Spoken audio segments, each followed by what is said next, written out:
Hi class, Ashley Miller here. Week 15 discussion. The chosen intervention of a triage protocol to reduce urgent care wait times was selected for my DNP project. For the potential project idea, I hope to initiate a triage flow sheet that will be utilized for each patient that checks into the urgent care setting. The Donovan theory of quality healthcare, also known as the Donovan model, is the theory used for addressing wait times in the urgent care setting. The model is not a borrowed theory, but a theory applied to nursing and healthcare in general.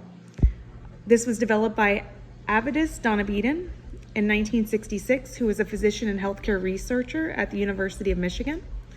According to Donovan's healthcare quality model, changes in the structure of treatment should lead to better care processes, which in turn should enhance patient outcomes. The Donovan model, there's three types of components within the model: structural, process, and outcome. Structural, according to him, relates to the background and setting of care. This would include elements such as number and capabilities of clinicians, facility layout, tools, technology, and how healthcare is structured and funded. The term process refers to the interaction between the providers and patients. Processes are actions clinicians do for the patient, also known as patient care activities. An alteration in a patient's ongoing health condition, which can be confidently traced to improvements and increased healthcare, is referred to as the outcome.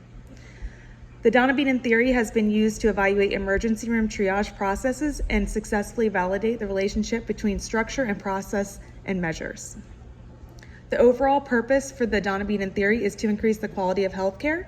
This is also applicable to the urgent care setting by striving to always provide safe, quality, and timely care. The model chosen for the intervention is Rosworm and Larrabee's model for evidence-based practice change, developed in 1999 by Mary Ann Rosworm and June H. Larrabee at the University of West Virginia. This model guides nurses and other medical professionals in a step-by-step approach for change with evidence-based practice. The 6 steps of the model for evidence-based practice change are: step 1 is assessing the need for change in practice.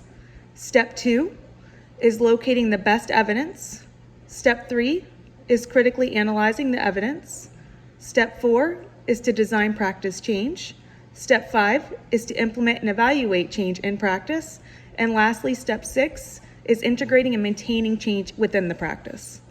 By following the flow chart of the 6 steps within the model, a proper triage protocol can be developed with the hopes for positive patient outcomes and experiences.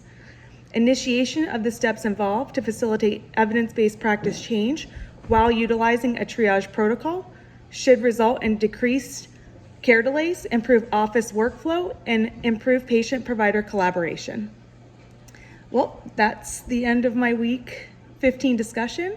I want to thank all of you. I've learned from all of you and have loved your discussions. It's been super beneficial. So hopefully we'll see you next semester. Thanks again.